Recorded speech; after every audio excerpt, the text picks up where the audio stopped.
Hello students, कैसे हैं? बिल्कुल ठीक, वेरी गुड। स्टूडेंट्स, अभी प्रीवियस क्लास में हमने ये डिस्कस किया कि किसी कंडक्टर का रेजिस्टेंस क्या होता है, वो किन फैक्टर्स पर डिपेंड करता है और रेजिस्टेंस क्या क्या चेंज करने पर चेंज हो जाएगा, उसकी एसआई यूनिट क्या है, ये हम लोगों ने डिस्कस किया था। और उसमें हम लोगों का एक प्रोपोर्शनलिटी कांस्टेंट आया था जिसको हम लोग रजिस्टिविटी ऑफ द मटेरियल या specific resistance of the material of the conductor कहते हैं। अब हम टॉपिक करेंगे रजिस्टिविटी ऑफ द मटेरियल क्या है या specific resistance of the material क्या है, ये किन किन फैक्टर्स पर डिपेंड करता है, किन किन फैक्टर्स पर नहीं डिपेंड करता है। क्या आप किसी वायर को स्ट्रेच कर दोगे तो उसकी रजिस्टिविटी चेंज हो जाएगी? नो। क्या किसी वायर को आप कट कर दोगे उसकी रजिस्टिविटी चेंज हो जाएगी? नो। क्या किसी वायर का area of cross section change कर दोगे रजिस्टिविटी चेंज हो जाएगी? नो। तो रजिस्टिविटी जो है वो ज्योमेट्रिकल डायमेंशन पर नहीं डिपेंड करती है वायर के। चाहे आप लेंथ को इंक्रीज करो डिक्रीज करो, एरिया ऑफ क्रॉस सेक्शन को चाहे जो चेंज करो, उसकी रजिस्टिविटी नहीं चेंज होती है। तो रजिस्टिविटी जो है वो आपका ज्योमेट्रिकल फैक्टर पर नहीं डिपेंड करती है, ये डिपेंड करती है नेचर ऑफ द मटेरियल पर। हाँ, आप सिल्वर का ले लोगे सबसे कम रजिस्टिविटी होगी, कापर का ले लोगे उससे ज़्यादा होगी, एल्युमिनियम का ले लोगे उससे ज़्यादा होगी। तो एक तो नेचर ऑफ द मटेरियल पर डिपेंड करती है, दूसरे टेम्परेचर पर डिपेंड करती है। टेम्परेचर इंक्रीज कर दोगे तो रजिस्टिविटी मेटल्स की इंक्रीज कर जाएगी, इम्प्योरिटी पर डिपेंड करती है। तो आइए हम देखते हैं कि रजिस्टिविटी क्या है, वो किन फैक्टर्स पर डिपेंड करती है, उसकी एसआई यूनिट क्या होती है, क्या वायर को फोल्ड करने पर रजिस्टिविटी चेंज हो जाएगी, क्या पुल करने पर उसकी रजिस्टिविटी चेंज हो जाएगी या नहीं। आइए हम डिस्कस करते हैं। टॉपिक है आपका रजिस्टिविटी। किससे डिनोट करते हैं? रो से। किससे डिनोट करते हैं? रो से। इसका दूसरा नाम क्या है? Specific resistance. क्या नाम है? Specific resistance. देखिए, हम लोगों ने अभी इसके प्रीवियस क्लास में स्टडी किया था R equal to rho L upon A. R equal to rho L upon A हम लोगों ने प्रीवियस क्लास में स्टडी किया था। R equal to rho L upon A. तो रो इक्वल टू क्या हो जाएगा? R A upon L. Rho equal to R A upon L. अब हमें डिफाइन करना है रजिस्टिविटी को। तो देखिए, हम एक कंडक्टर ले लें, इसकी लेंथ कितनी हो? 1 मीटर, एरिया क्रॉस सेक्शन कितना हो? 1 मीटर स्क्वायर। तो इसका जो रेजिस्टेंस होगा, वो इसकी रजिस्टिविटी के इक्वल होगा, इसीलिए इसका नाम स्पेसिफिक रेजिस्टेंस है। स्पेसिफिक का मतलब हो गया चाहे जिस मटेरियल का कंडक्टर लोगे, एरिया हमेशा कितना लेना पड़ेगा? 1 मीटर स्क्वायर। लेंथ हमेशा कितनी लेनी पड़ेगी? 1 मीटर। इसीलिए इसका नाम है स्पेसिफिक रेजिस्टेंस। तो आइए हम डिफाइन करें। तो if A equal to 1 metre square, L equal to 1 metre, R equal to हो जाएगा रो इक्वल टू हो जाएगा R into 1 metre square upon 1 metre. Rho equal to क्या हो जाएगा? आर। रो इक्वल टू क्या हो जाएगा? आर। तो कैसे डिफाइन करेंगे? Resistance of a conductor of unit length and unit area of cross section is called resistivity और specific resistance of the material of conductor. Means कोई एक कंडक्टर जिसकी लेंथ यूनिट हो 1 मीटर हो, जिसका एरिया ऑफ क्रॉस सेक्शन भी 1 metre हो, उसका जो रेजिस्टेंस होगा वो उस मटेरियल की रेजिस्टिविटी के इक्वल होगा। Means the resistivity of a conductor is equal to the resistance of the conductor of unit length and unit area of cross section। Means कोई कंडक्टर है, अगर उसकी आप यूनिट लेंथ ले लीजिए, unit area of cross section ले लीजिए, तो उसका जो रेजिस्टेंस होगा वही उसकी क्या होगी? रजिस्टिविटी होगी। वही क्या होगी? रजिस्टिविटी होगी। लिखिए नोटबुक में अपने, राइट करिए resistivity definition. The resistance of a conductor of unit length and unit area of cross section is called resistivity of the conductor। Okay, resistivity of the material of the conductor means एक ऐसा conductor जिसकी unit length हो, जिसका area of cross section unit हो, उसकी resistance को उसकी resistivity बोलते हैं। तो resistivity of a conductor is numerically equal to the resistance of conductor of unit length and unit area of cross section. Okay, आइए एसआई यूनिट की बात करते हैं। रेजिस्टिविटी की क्या होगी? तो देखिए, एसआई यूनिट रो की हो जाएगी। यहाँ देखिए है आर की एसआई यूनिट क्या होती है? ओम। एरिया की एसआई यूनिट क्या होती है? Metre square. लेंथ की एसआई यूनिट क्या होती है? मीटर। 1 मीटर से 1 मीटर कैंसिल हो जाएगा, ओम इंटू मीटर। क्या? Ohm into metre. क्या? Ohm into metre. तो रजिस्टिविटी की एसआई यूनिट क्या है बच्चों बताइए? ओम इंटू मीटर। रेजिस्टेंस की क्या होती है? ओम। पोटेंशियल की क्या होती है? वोल्ट। चार्ज की क्या होती है? कूलम। करंट की क्या होती है? एम्पियर। ओके, फिर से बोलिए, करंट की एसआई यूनिट क्या होती है? एम्पियर। पोटेंशियल की एसआई यूनिट क्या होती है? वोल्ट। चार्ज की एसआई यूनिट क्या होती है? कूलम। रेजिस्टेंस की एसआई यूनिट क्या होती है? ओम। रजिस्टिविटी की एसआई यूनिट क्या होती है? Ohm into metre. क्या? Ohm into metre. अब हम आइए देखते हैं factors on which rho depends. अब हम देखेंगे कि रजिस्टिविटी किन किन बातों पर डिपेंड करती है, क्या क्या चीजें चेंज कर दें तो रजिस्टिविटी चेंज हो जाएगी। तो हम उन फैक्टर्स को देखेंगे जिन पर ये डिपेंड करती है। Factors on which rho depends. देखिए, सबसे पहले है nature of the material of conductor. हमें यह देखना है कि वो कंडक्टर किस मटेरियल का बना है।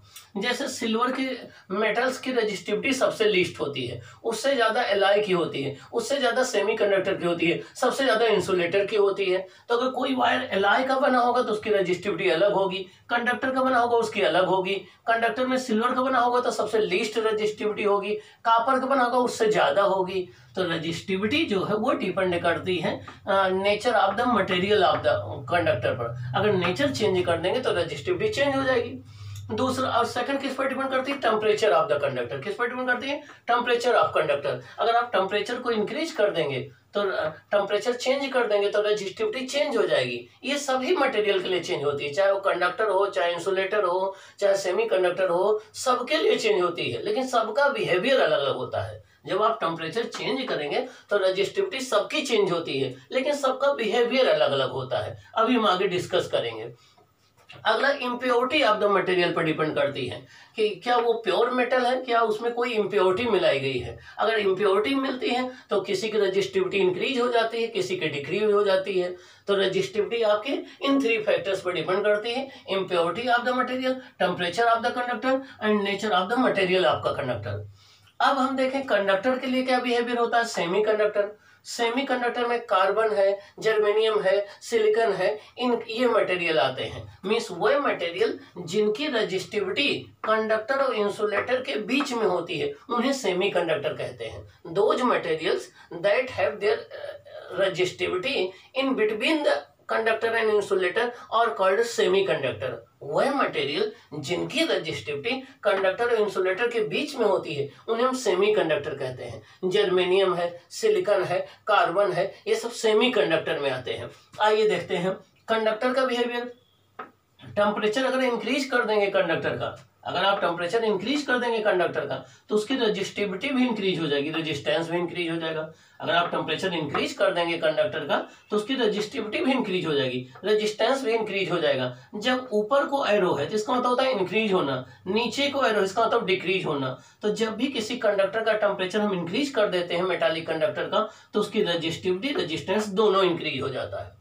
आइए सेमीकंडक्टर में देते हैं। सेमीकंडक्टर में जब आप टेम्परेचर इंक्रीज करेंगे तो इसकी रजिस्टिविटी भी डिक्रीज हो जाती है, रेजिस्टेंस भी डिक्रीज हो जाता है। ये बड़ी स्पेशल प्रॉपर्टी है सेमीकंडक्टर में, ये वेरी स्पेशल प्रॉपर्टी है सेमीकंडक्टर में कि सेमीकंडक्टर का अगर आप टेम्परेचर इंक्रीज करेंगे तो उसकी रजिस्टिविटी डिक्रीज कर जाएगी, रेजिस्टेंस भी डिक्रीज कर जाएगा। आइए देखते हैं इम्प्योरिटी पर क्या इफेक्ट पड़ेगा। अगर इम्प्योरिटी आप मेटल्स में मिला देंगे, कंडक्टर में मिला देंगे तो उनकी रजिस्टिविटी इंक्रीज कर जाएगी। कंडक्टर में इम्प्योरिटी मिलाने से उनकी रजिस्टिविटी इंक्रीज हो जाती है, लेकिन सेमीकंडक्टर में इम्प्योरिटी मिलाने से उसकी रजिस्टिविटी डिक्रीज हो जाती है। सेमीकंडक्टर में इम्प्योरिटी मिलाने से उसकी रजिस्टिविटी डिक्रीज हो जाती है। ये भी अलग बिहेवियर है, ये दोनों बिहेवियर सेमीकंडक्टर का डिफरेंट है। देखिए इससे अब अगला सबसे इंपॉर्टेंट फैक्टर हम देखेंगे कि किन किन बातों पर रजिस्टिविटी नहीं डिपेंड करती है। Factors on which rho does not depend, किन किन बातों पर ये नहीं डिपेंड करती है ये देखेंगे। आइए देखिए, नंबर फर्स्ट है length L of the conductor. Resistivity length पर डिपेंड नहीं करती है, चाहे लेंथ को डबल करो, चाहे ट्रिपल करो, चाहे हाफ करो, रजिस्टिविटी नहीं चेंज होगी, रो वही रहेगी। रो लेंथ पर डिपेंड नहीं करती है, ये मटेरियल की प्रॉपर्टी है ना कि ऑब्जेक्ट की प्रॉपर्टी है। तो याद रखना रजिस्टिविटी जो है वो लेंथ पर वायर के डिपेंड नहीं करती है। लेंथ को डबल कर दोगे तभी रजिस्टिविटी वही रहेगी, लेंथ को हाफ कर दोगे तभी रजिस्टिविटी वही रहेगी। Area cross section of wire, area of cross section पर भी डिपेंड नहीं करती है। मोटा वायर होगा तब भी रजिस्टिविटी वही रहेगी, पतला वायर होगा तब भी रजिस्टिविटी वही रहेगी, एरिया हाफ कर दोगे तब भी रजिस्टिविटी वही रहेगी। Resistivity area of cross section पर डिपेंड नहीं करता, शेप साइज पर भी नहीं डिपेंड करता, चाहे जिस शेप का हो चाहे जिस साइज का हो, इन पर डिपेंड नहीं करता है। ये इंपॉर्टेंट पॉइंट है, ये आपके एग्जाम के लिए वेरी इंपॉर्टेंट है। Therefore, by changing length area of cross section, rho does not change while R changes। Means जब हम किसी वायर का या किसी कंडक्टर की लेंथ चेंज कर दें, area of cross section change कर दें, तो उसकी रजिस्टिविटी नहीं चेंज होती है। हाँ, रजिस्टेंस चेंज हो जाएगा, रजिस्टेंस ऑब्जेक्ट की प्रॉपर्टी है, तो ऑब्जेक्ट की प्रॉपर्टी लेंथ है, एरिया ऑफ क्रॉस सेक्शन है, ये चेंज हो जाएगा तो रजिस्टेंस चेंज हो जाएगा, लेकिन रजिस्टिविटी नहीं चेंज होगी। ये इंपॉर्टेंट है आपके बोर्ड के एग्जाम के लिए कि क्या हम किसी वायर को की लेंथ को डबल कर दें तो रजिस्टिविटी चेंज हो जाएगी? नो। क्या हाफ कर दें चेंज हो जाएगी? नो। क्या मोटा कर दें चेंज हो जाएगी? नो। क्या पतला कर दें चेंज हो जाएगी? नो। ओके, अब आइए हम इसके केसेस कुछ लेते हैं। एप्लीकेशन केस 1 हमने डिस्कस किया। केस 1 में देखिए, ये कोई हमने एक कंडक्टिंग वायर ले लिया, इसकी लेंथ कितनी है? L। लेंथ कितनी है? L। Area of cross section कितना है? A। रेजिस्टेंस कितना है? R। लेंथ हमने L कंसीडर कर लिया, area of cross section R consider कर लिया, रेजिस्टेंस R ले लिया। अब हमने क्या किया, इस वायर को डबल फोल्ड कर दिया, आधे के ऊपर आधा मोड़ करके रख दिया। क्या कर दिया? डबल फोल्ड कर दिया। डबल फोल्ड का मतलब हो गया कि आप इस तरीके समझिए, डबल फोल्ड करने का मतलब ये हो गया, डबल फोल्ड करने का मतलब ये हुआ कि जैसे सपोज कर लो ये कोई वायर है, अब इसकी लेंथ L है, इसको हम 2 पार्ट में अगर ऐसे मोड़ दें तो ये डबल फोल्ड कहलाता है। अगर इसको हम ऐसे मोड़ दें तो ये 4 फोल्ड कहलाता है। तो जितने टाइम्स वायर को मोड़ दिया जाए दूसरे के ऊपर, उसको हम उतने टाइम्स फोल्ड बोलते हैं। तो कोई एक वायर है जिसकी लेंथ L है, area of cross section A है, आपने उसको डबल फोल्ड कर दिया। अब आपको बताना है कि रेजिस्टेंस कितना हो जाएगा, ये आपका डिस्कशन है।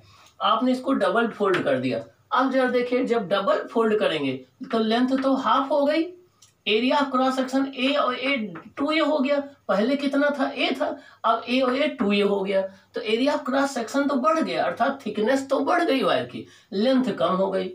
अब मटेरियल तो आपने चेंज किया नहीं है, तो रो तो चेंज होगा नहीं, जो रो इसका होगा वही रो इसका होगा, रो में तो कोई चेंज आएगा नहीं। अब हमें देखिए रेजिस्टेंस फाइंड आउट करना है R' इस वायर का, इसका रेजिस्टेंस फाइंड आउट करना है। देखिए कैसे निकालेंगे, R equal to rho L upon A, R equal to rho L upon A, ये आपका R equal to rho L upon A, ये इस वायर का रेजिस्टेंस है। अब दूसरा वायर वाला देखिए, दूसरा वायर है R' इक्वल टू रो। अब लेंथ कितनी हो गई? लेंथ हो गई L/2। देखिए लेंथ कितनी हो गई? L/2। एरिया कितना हो गया? A और A 2A, तो एरिया हो गया 2A, तो हो जाएगा रो L अपान 4A, रो L अपान 4A, 2 जब 4 हो जाएगा, 1 अपान 4 को अलग कर दीजिए, रो L अपान A। और ये रो L अपान A क्या है? ये है जो पहले वाला रेजिस्टेंस था प्रीवियस, ये R है, तो आपको हो जाएगा R' इक्वल टू R/4। क्या हो जाएगा? R' equal to R/4। इसका मतलब ये हो गया कि अगर किसी वायर को फोल्ड करके उसकी लेंथ को हाफ कर दी जाए तो उसका रेजिस्टेंस पहले का 1/4 हो जाएगा। पहले का कितना हो जाएगा? 1/4 हो जाएगा। मान लीजिए पहले 40 ओम था तो अब 10 ओम हो जाएगा। देखिए rho dash equal to rho, resistivity तो चेंज होगी नहीं। Okay, therefore by folding a wire 2 times its resistance become 1/4 of the previous value। किसी वायर को 2 टाइम्स फोल्ड करने पर उसका रेजिस्टेंस अपनी प्रीवियस वैल्यू का 1/4 हो जाता है। क्या हो जाता है? 1/4 हो जाता है। But resistivity does not change, resistivity change नहीं होती है। अगर 3 टाइम्स फोल्ड कर दोगे तो नया रेजिस्टेंस क्या हो जाएगा? पहले का 1/9 हो जाएगा।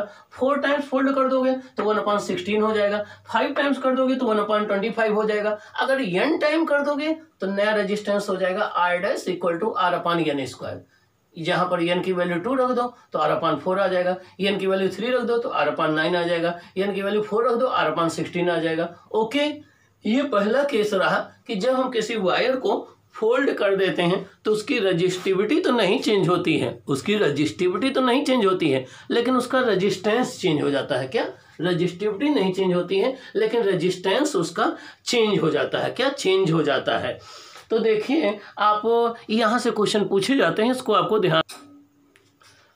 अब हम नेक्स्ट केस देखते हैं स्टूडेंट्स।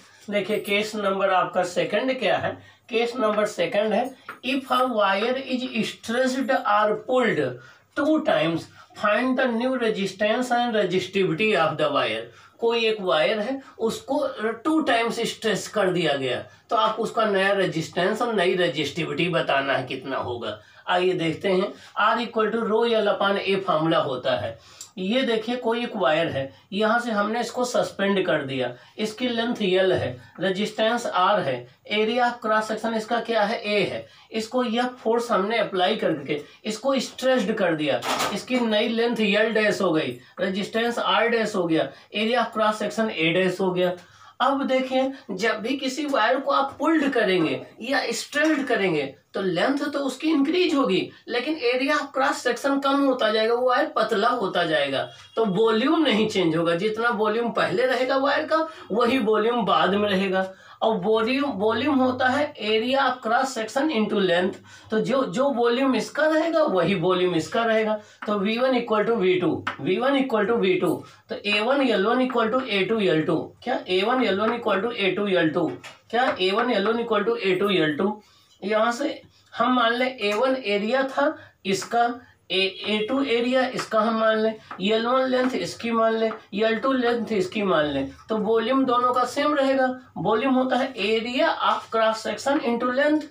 ये स्ट्रेच करने के पहले, ये स्ट्रेच करने के बाद, तो यहाँ से A1 अपान A2 आ जाएगा L2 अपान L1, या A2 अपान A1 आ जाएगा L1 अपान L2। ये आपका रेजिस्टेंस होता है। R equal to rho L upon A, rho तो चेंज होगा नहीं, रो तो सेम रहेगा, तो R1 अपान R2 हो जाएगा L1 upon L2 into A2 upon A1। क्या देखिए, रेजिस्टेंस के एरिया के इनवर्सली प्रोपोर्शनल में, तो ये A2 अपान A1 आया, लेंथ के डायरेक्टली प्रोपोर्शनल में, तो L1 अपान L2 आया, तो R1 अपान R2 हो जाएगा L1 अपान L2। देखिए A2 अपान A1 के प्लेस पे क्या रख सकते हैं हम, L1 upon L2। A2 upon A1 की जगह क्या रख सकते हैं, L1 अपान L2, तो हो जाएगा R1 upon R2 equal to L1 upon L2 whole square. तो ये इंपॉर्टेंट फॉर्मूला, इसको लर्न रखना। जब भी किसी वायर को स्ट्रेस्ड किया जाए, पुल्ड किया जाए, उस केस में उसके रेजिस्टेंस को फाइंड आउट करने का फॉर्मूला है R1 upon R2 equal to L1 upon L2 whole square. क्या L1 upon L2 whole square. अब यहाँ पर L1 क्या है, इसकी लेंथ जो कि L है, L2 क्या है, इसकी लेंथ जो 2L है। देखिए given L2 equal to L dash 2L हो गया, हमने L1 को L मान लिया, L2 उसका डबल 2L हो गया, हमने L1 को L मान लिया, L2 उसका 2 टाइम्स हो गया, तो L2 कितना हो जाएगा, 2L हो जाएगा। हमने L1 को L कंसीडर कर लिया, तो L2 क्या हो जाएगा, L डैश हमने 2L हो जाएगा। रेजिस्टेंस क्या होगा, R1 अपान R2 L अपान L2 है, L1 है L, L2 है 2L होल स्क्वायर, तो R1 अपान R2 1 अपान 4 आ जाएगा। R2 कितना आ जाएगा, 4R1, कितना आ जाएगा, 4R1। तो आपने देखा कि रेजिस्टेंस कितने टाइम्स हो गया, 4 टाइम्स, लेकिन रेजिस्टिविटी में कोई चेंज नहीं होगा, रो इक्वल टू रो डैश रहेगा, रेजिस्टिविटी में कोई चेंज नहीं आएगा, रेजिस्टेंस 4 टाइम्स हो जाएगा। इसका मतलब हो गया किसी वायर को पुल्ड करके अगर उसके लेंथ को 2 टाइम्स कर दिया जाए तो उसका रेजिस्टेंस 4 टाइम्स हो जाएगा। अगर उसको पुल्ड करके रेजिस्टेंस लेंथ को 3 टाइम्स कर दिया जाए तो रेजिस्टेंस 9 टाइम्स हो जाएगा। अगर पुल्ड करके 4 टाइम्स कर दिया जाए तो रेजिस्टेंस 16 टाइम्स हो जाएगा। अगर पुल्ड करके लेंथ को n टाइम्स कर दिया जाए तो रेजिस्टेंस कितना हो जाएगा, R2 equal to n square R1 हो जाएगा। अब यहाँ 2 टाइम्स है, n की वैल्यू 2 रख दीजिए तो ये आंसर आ जाएगा। यहाँ अगर 3 टाइम्स है, n की वैल्यू 3 रख दीजिए, ये आंसर आ जाएगा। अगर 4 टाइम्स है, n की वैल्यू 4 रख दो, ये आ जाएगा। लेकिन ईच केस में रो सेम रहेगा, रो नहीं चेंज होगा। रीजन क्या है कि रो लेंथ पर डिपेंड नहीं करता है। अगर यहीं पर न्यूमेरिकल आपका एरिया ऑफ क्रॉस सेक्शन से बने, if area of cross section is given, कहा जाए कि कोई वायर को पुल कर दिया गया, उसका एरिया पहले का इतना हो गया या रेडियस चेंज हो गया, तो उस केस में न्यूमेरिकल आप सॉल्व करेंगे R1 upon R2 equal to A2 upon A1 whole square. क्या R1 upon R2 equal to A2 upon A1 whole square. A2 क्या है, पुल करने के बाद का एरिया ऑफ क्रॉस सेक्शन है। A1 क्या है, पुल करने के पहले का एरिया ऑफ क्रॉस सेक्शन है। ओके, तो ये फॉर्मूला अप्लाई करेंगे। अब एक केस हम और डिस्कस कर लेते हैं, केस 4। अभी हमने आपको बताया था कि रेजिस्टेंस और रेजिस्टिविटी दोनों टेम्परेचर पर डिपेंड करते हैं। रेजिस्टेंस और रेजिस्टिविटी दोनों टेम्परेचर पर डिपेंड करते हैं। अगर आप टेम्परेचर चेंज कर दोगे तो रेजिस्टेंस भी चेंज हो जाएगा, रेजिस्टिविटी भी चेंज हो जाएगी। चलिए हम कंसीडर कर लें T1 डिग्री सेंटीग्रेड पर, हमने मान लिया कि T1 डिग्री सेंटीग्रेड पर रेजिस्टिविटी ρ1 है। T2 डिग्री सेंटीग्रेड पर रेजिस्टिविटी ρ2 है। रेजिस्टेंस यहाँ पर क्या है, R1 है, यहाँ पर क्या है, R2 है। हमने ये कंसीडर कर लिया कि कोई एक कंडक्टर है T1 डिग्री सेंटीग्रेड टेम्परेचर पर, उसकी रेजिस्टिविटी ρ1 है, रेजिस्टेंस R1 है। T2 डिग्री सेंटीग्रेड पर रेजिस्टिविटी ρ2 है और रेजिस्टेंस R2 है। तो फार्मूला होता है ρ2 equal to ρ1 1 plus alpha T2 minus T1। T2 minus T1 क्या है, चेंज इन टेम्परेचर। ρ2 क्या है, बाद की रेजिस्टिविटी। ρ1 क्या है, T1 टेम्परेचर पर रेजिस्टिविटी। तो इस फार्मूले से हम रेजिस्टिविटी फाइंड आउट कर सकते हैं। और R प्रोपोर्शनल रो क्या होता है, तो R2 इक्वल टू हो जाएगा R1 1 plus alpha T2 minus T1। यहाँ पर अब इस फार्मूले से हम रेजिस्टेंस फाइंड आउट कर सकते हैं। यहाँ पर अल्फा क्या है, अल्फा को बोलते हैं टेम्परेचर कोफिशिएंट ऑफ रेजिस्टिविटी। क्या बोलते हैं, अल्फा को बोलते हैं टेम्परेचर कोफिशिएंट ऑफ रेजिस्टिविटी। क्या बोलते हैं, टेम्परेचर कोफिशिएंट ऑफ रेजिस्टिविटी। ये दोनों फार्मूले जो हैं, किसी भी वायर के टेम्परेचर को बढ़ाने पर, इंक्रीज करने पर उसका रेजिस्टेंस कैसे चेंज होगा, रेजिस्टिविटी कैसे चेंज होगी, उसके लिए फार्मूला है। यहाँ पर अल्फा को बोलते हैं temperature coefficient of resistivity. Alpha conductor के लिए मींस मेटल्स के लिए पॉजिटिव होता है। क्या होता है, पॉजिटिव होता है और लार्ज होता है। क्या होता है, पॉजिटिव होता है और लार्ज होता है। तो मेटल्स के लिए, कंडक्टर के लिए जो अल्फा होता है वो उसकी वैल्यू पॉजिटिव होती है और लार्ज होती है। इंसुलेटर और सेमी कंडक्टर के लिए अल्फा नेगेटिव होता है। और एलाई जो होती हैं, जिसमें नाइक्रोम है, कांस्टेंटन है, इनके लिए अल्फा पॉजिटिव होता है लेकिन स्मॉल होता है। क्या होता है, स्मॉल होता है। तो अल्फा जो है मेटल्स के लिए पॉजिटिव और लार्ज होता है और इंसुलेटर के लिए नेगेटिव होता है और एलाई के लिए पॉजिटिव व स्मॉल होता है। अल्फा की यूनिट जो है वो क्या होती है, अल्फा की यूनिट होती है डिग्री सेंटीग्रेड -1 या पर डिग्री सेंटीग्रेड। क्या होती है, पर डिग्री सेंटीग्रेड। क्या होती है, पर डिग्री सेंटीग्रेड। ओके, तो ये रहा आपका रेजिस्टिविटी। क्या है, रेजिस्टिविटी किन बातों पर डिपेंड करती है, किसी वायर को पुल करने पर उसका रेजिस्टेंस कैसे चेंज हो जाएगा, तो रेजिस्टिविटी कैसे चेंज हो जाएगी, ये डिस्कशन रहा। ओके।